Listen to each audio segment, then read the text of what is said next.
Здравейте, драги зрители! Аз съм Дейвид Ефтимов от LNH Global Advisory. Днес ще си поговорим за една доста интересна тема, а именно какво всъщност е Мика и как тя легализира криптокапиталите за традиционния бизнес. Интересното тук е, че нашият колега Иван Бочов ще навлезе в доста големи детайли какво всъщност представлява този лиценз, защо европейската регулация иска да съществува този лиценз и като цяло има ли ползи от него или няма ползи. Но преди да започнем, нека ви представя всъщност какво занимава в LNH Global Advisory, а именно с набиране на капитал. Или по-точно подпомагаме на български бизнеси да развият своя бизнес посредством с международни инвеститори. Друга наша дейност е създаването на инвестиционни портфели, които включват различен асортимент от алтернативни активи. Благодаря ви и нека започваме.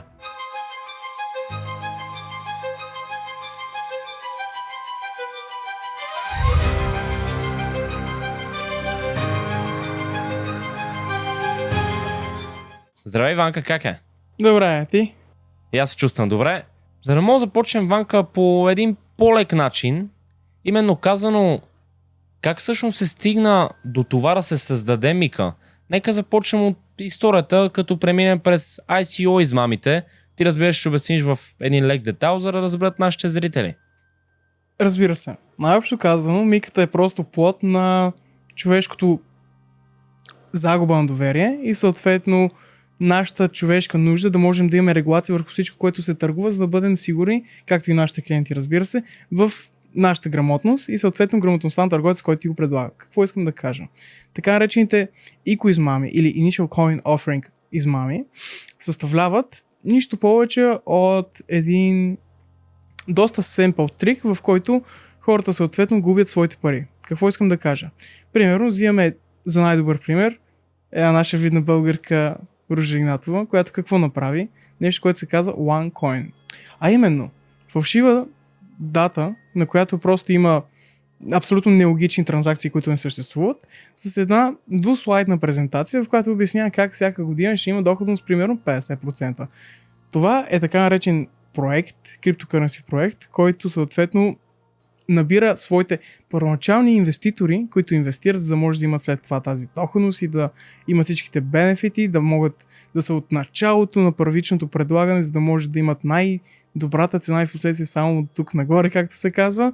Но всъщност това е нищо повече от една измама, в която с една семпла презентация и нищо повече от едни ефтини лъжи, хората се биват измамени, както с АО здравейте, АО да измамите, да вкарат съответната сума пари, 120-30 милиона имаше Ружа Игнатова и повече, с които уж влизаш първоначално, имаш по-голяма доходност, имаш други бенефити и след това участваш повече в самото търгуване, като ти влизаш на ниската цена. Логиката, че ще има нищо повече от ръст и ти съответно ще можеш да предлагаш, да продаваш и да си умножиш парите и по този начин хората най-често изгарят от невежество. И там идва Миката.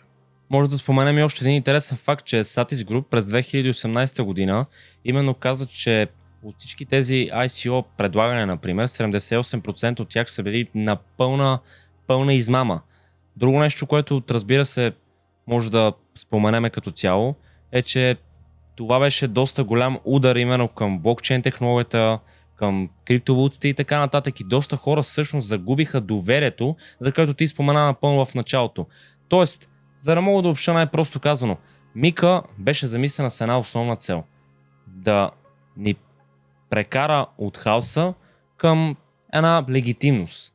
Да премахне пълната анонимност, да премахне всъщност безмилостната непрозрачност, за да може да има една по-добра прозрачност за нашите инвеститори, как се казва, дори и за нас. Всеки инвестира в различни видове активи. Затова всъщност се създаде Мика.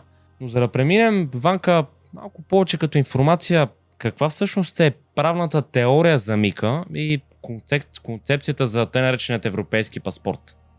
Общо казано, всичко, което го търгуваме някъде на пазара, има общи условия, политика за поверителност и регулации. Дали ще си купиш облигации, дали ще си купиш акции, дали ще купиш американски или европейски акции, корпоративни държавни облигации, ДЦК-та, дали ще купиш валута, всичко има регулации. Имаш примерно 25% монопол в България, можеш, ако имаш привилегировани акции на компания, ти да имаш правна отговорност да търсиш към нейните собственици при фалит или каквото и да е, което според теб е нерегламентирано спрямо договор, който си подписал, което пък е различно, нали, при Common Stock, но това е вече друга тема. И имаш регулации, по които определени хора, които примерно в България са така наречените консултанти и брокери, могат да търгуват и да те съветват на финансови теми и финансови инструменти. По същия начин трябваше да се внесе и така наречената мика, за да може и криптокъренси, криптовалутите да имат също. Защо? Защото, нека си представим следната ситуация. Ти имаш един пазар. На този пазар, в лявата страна, има дилърства на автомобили. Примерно Hyundai. А отдясно плодове и зеленчуци. Много ясно, че ти като отидеш при Hyundai, не само ще те интересува продукта, но ти ще искаш да знаеш аз каква гаранция имам. 5 години или 100 000 км. Аз до какъв пробег мога да я карам преди да дойда да ми смените вие безплатно маслото, тъй като аз я взимам чисто ново от магазина. За колко време вие сами ще ми сменяте маслото? Какво ще се случи, ако ми изгори кружката? Аз сам ли си я сменям? Ако си я сменям сам, по някакъв начин нарушавам ли гаранцията? Вие ли трябва да ми я смените? И така нататък. А от другата страна, по 2 зеленчуци, ти какво отиваш там? Отиваш 2 кг краставици, 3 банана, ако има някакви ядки за мезе за до вечера и приключваш.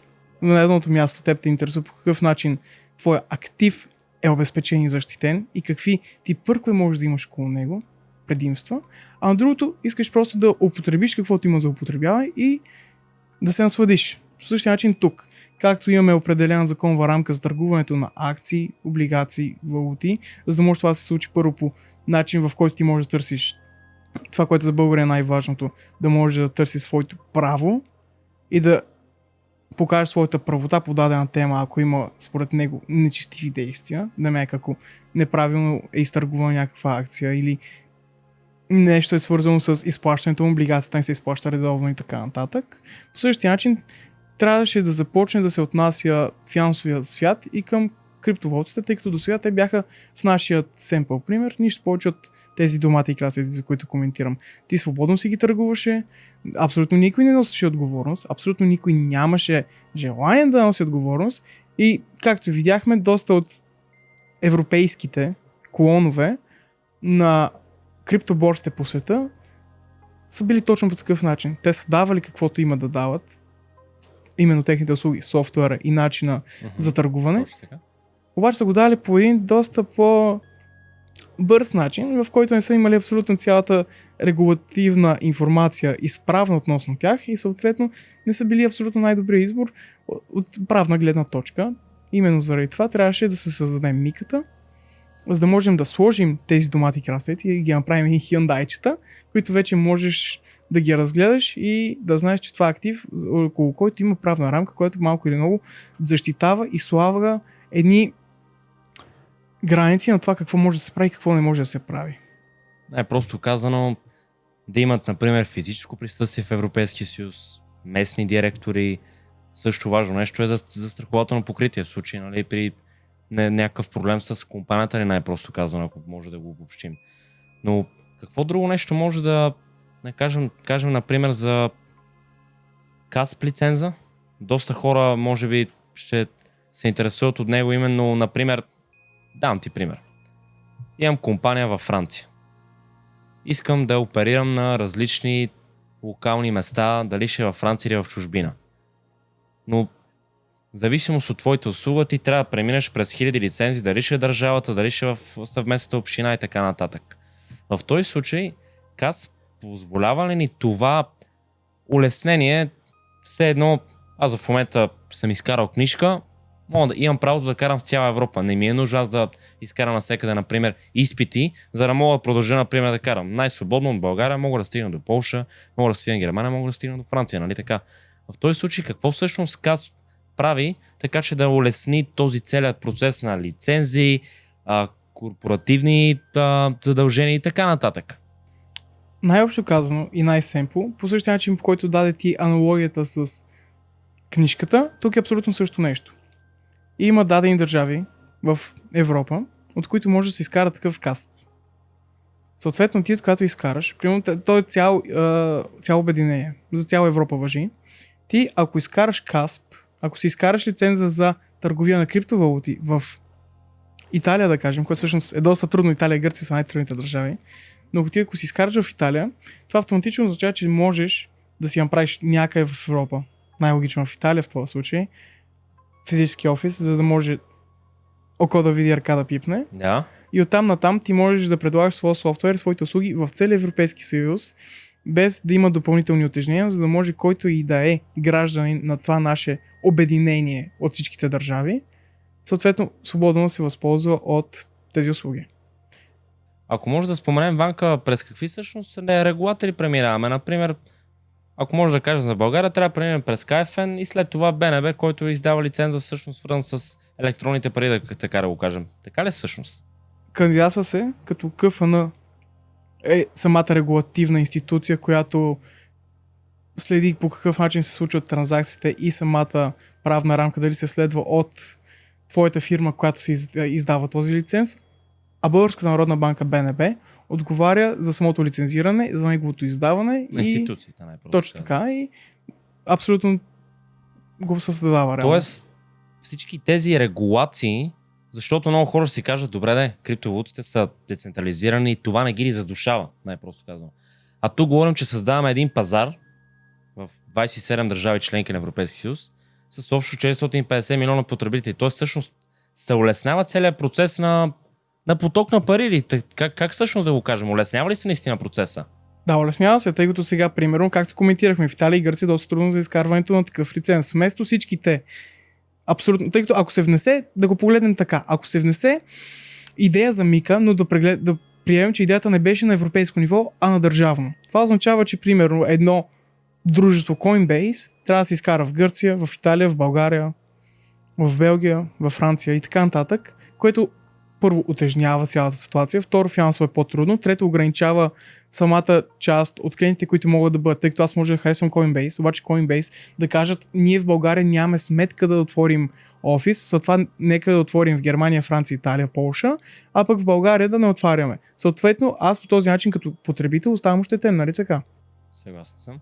Мика с тези КАСП регулационни лицензи не задушават по никакъв начин, тъй като все пак говорим за софтуер, ти за софтуер не можеш да го задушиш, но те по-скоро помагат, за да може всичките, които са потребители и желащи да бъдат потребители в Европейския съюз, не да си избират при нас в нашата държава се предлага това, но в другата държава се предлага другото, ами ти да имаш достъп до абсолютно всичко и освен това абсолютно всяка фирма да има правото не да си избира и си казва аз имам сметка тук и там, а директно може да предложи каквото има и ти да си избереш като потребител, да, предпочитам Coinbase, не харесвам толкова много Kraken, примерно. Страхотно, Ванка, доста добра обяснена като цяла информацията, която тук що ни сподели, но хайде да навлезем малко повече в параметри, ако може да се каже.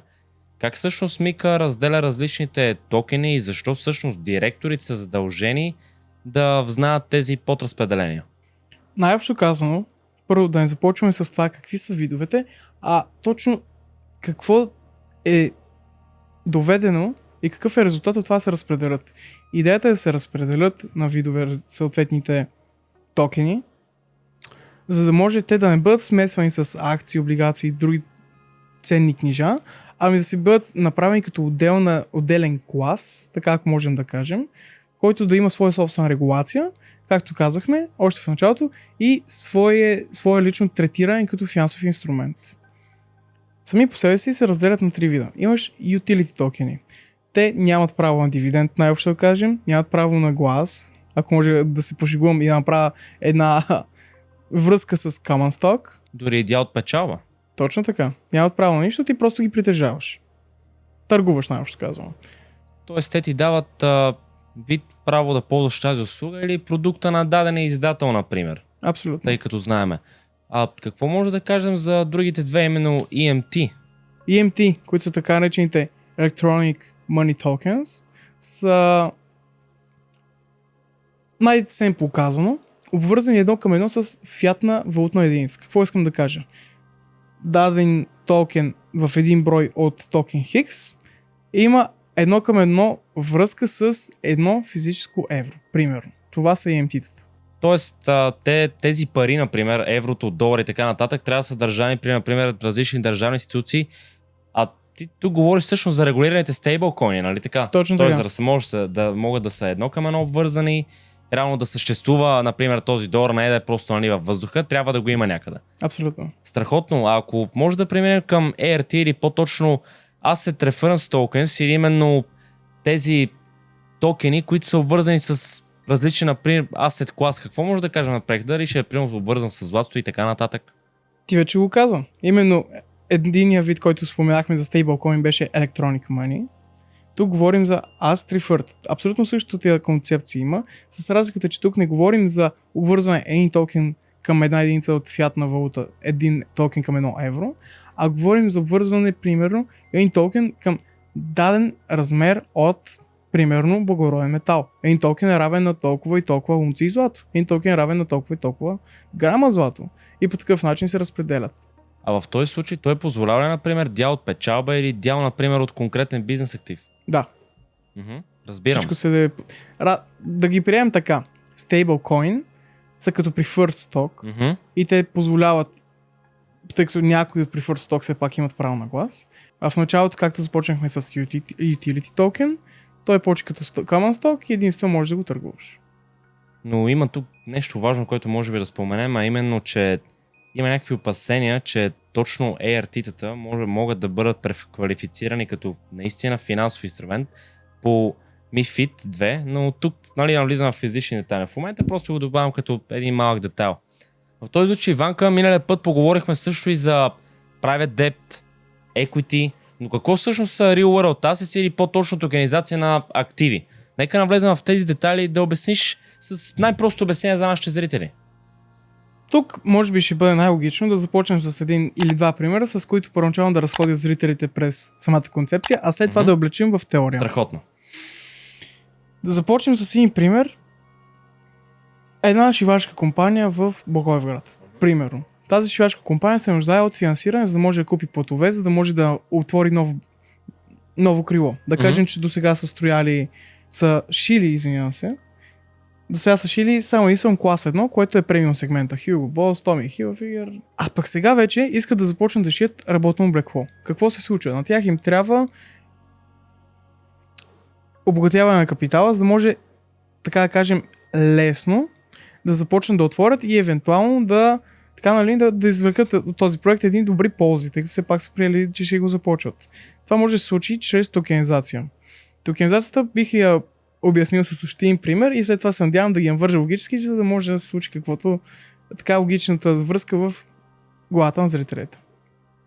Имаме приятел, с теб общ, който преди години какво направи? Той купи 1000 овце, ако не се бъркам. Точно така беше. И какво направи? Той ги дигитализира, така да се посмеем, като съответно ги предложи като търгуване на активи.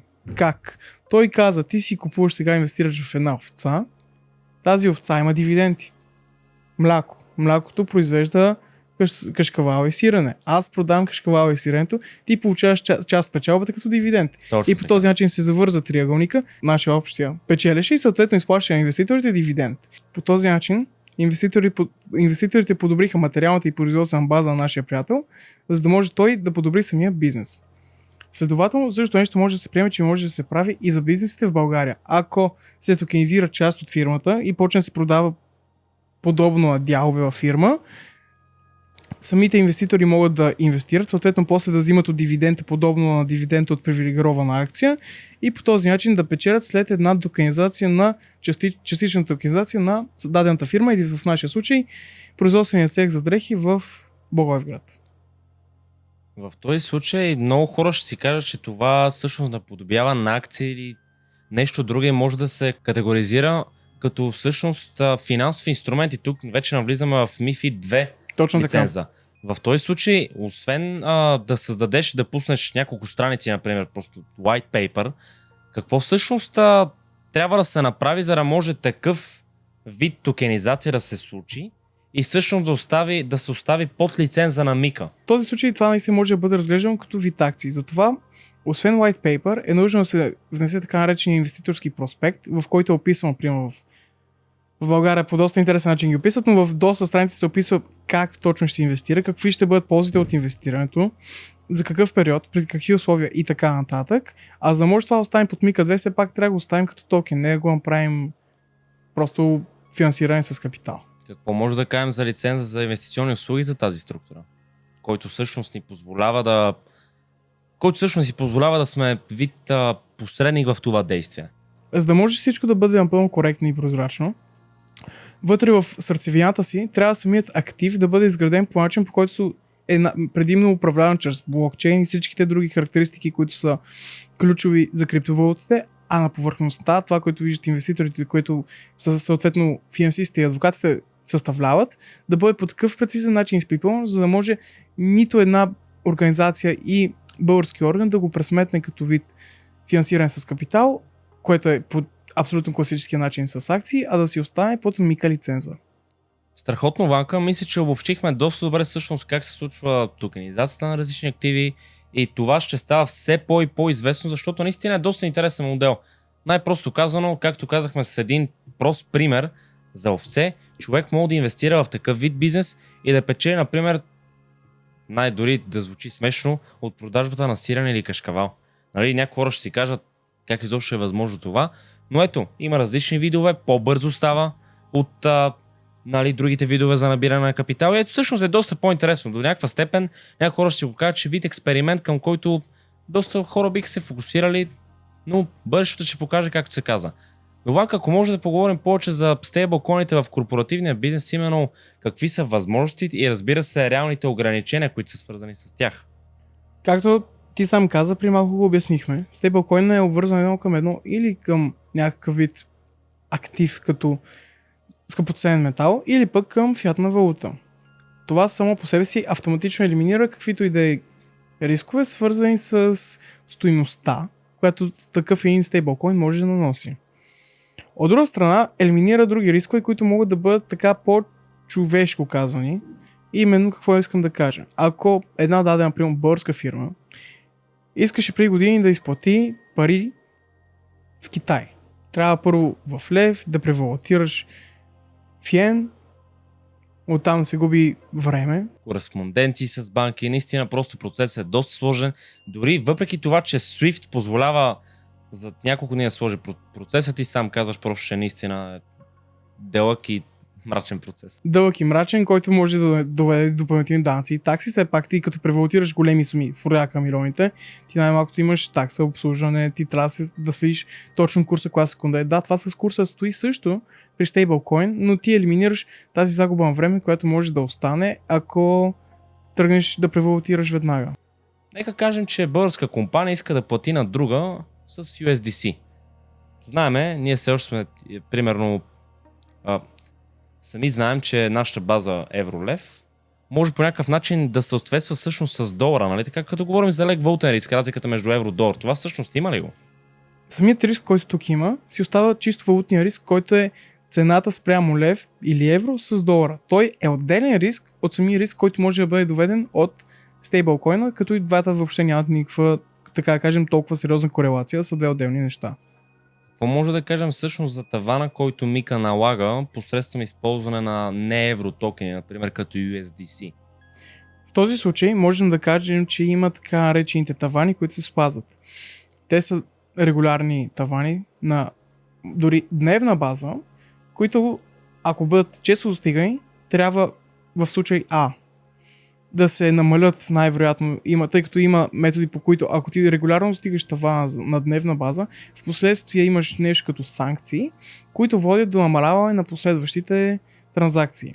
Имаш случай Б, в който ако фирмата ти регулярно има високообемни плащания, тя трябва допълнително да направи и различни споразумения с институции, с държави, с другата фирма и така нататък, доказвайки, че това всъщност е реалност, за да може да мине това ограничение или така да кажем, да няма последващите санкции. Да проверим реално с доставчика на дали за реално лиценза Каспа окей, дали Мика позволява тези различни прагове и по този начин всичко да може да мине плавно, както се казва, нали така? Точно така. Какви са данъчните капани и регулаторни ори? Защо просто не може да си купиме криптотелефона, да го прехвърлим към друга фирма? Имам предвид по-точно защо не мога да използвам крипто или по-точно корпоративните финанси, как те използват крипто, аз просто не мога да го правя така от телефона. Какви също са някакви регулаторни граници или параметри? Ти сам каза. Те са две различни неща. И сега нека поясним защо. От една страна, ти имаш твой личен портфел, който е с личната ти отговорност, личните пари, които ти си преценил да разпределиш по съответния начин. Те нямат баланси, нямат четводни книги, нямат четводители. Ти си единственият човек, който има сила над тях. От друга страна, имаш корпоративните пари. Дивиденти, дали ще е бюджет, дали ще са активи, които ще се впишат като по някакъв начин инвестиции и така нататък, но с тях не можеш да се разполагаш. Защо? Защото първо, имаш нещо, на което ние казваме счетоводство. Съответно, ти в края на годината имаш баланс, имаш оперета и така нататък, в които трябва тези пари са грамотно използвани, за да може, ако имаш инвеститори, трябва да продължават да бъдат инвеститори, не се откажат, за да може фирмата да има адекватно счетоводство, за да може да бъде хигиенно и чисто това, което се случва с нейните финанси. Най-малкото ти не можеш да пренасочиш пари към борси, които допреди 2 седмици не са имали микава лиценза. Не можеш да... Така да е. Мика директивата с касп лиценза. Ти не можеш да се отнасяш тези пари, следно няма да има последствия, тъй като те трябва да бъдат разпределени, трябва да бъдат отчетени, дали са активи, краткотрайни, дълготрайни, дали ще бъдат инвестиции, за да може те да бъдат възможно най-акуратно разпределени и разбираемо какво се случва с тях. Съответно, ти ако решиш сам да боравиш с тях, първо можеш да ги изгубиш, което ще е най-лошото нещо, което може да се случи, и отделно това след това фирмата носи отговорност не ти като лице, така че ще навредиш несистематично на своята фирма, вместо да й помогнеш. С две думи, транзакции трябва да минат през лицензиран доставчик на услуги за криптоактиви. Като цяло се минава през други сериозни процеси, които KYC, т.е. дали всичко окей с компанията, дали CEO-то на компанията всъщност няма някакви проблеми или така нататък. Както ти каза, това е доста сериозен процес, през който се изисква не просто така да цъкнеш на телефона и парите да се изпратят. Като говорим в случай използване на крипто при корпоративните финанси. Абсолютно точно така. Ако може да обобщим, Мика лиценза дава по-добра свобода на вече 450 милиона потребители в Европейския съюз. Разбира се, има си нужните изисквания, но все пак това е нужно, за да има прозрачност и коректно в бизнеса. Благодаря ви много, че гледахте днес този клип. Надявам се информацията ви е доста полезна. Очакваме в другите наши епизоди. Моля, харесайте това видео, абонирайте се, споделете го на някой приятел. Ванката също ще го сподели и ще се чуем отново. И до нови срещи. До нови срещи.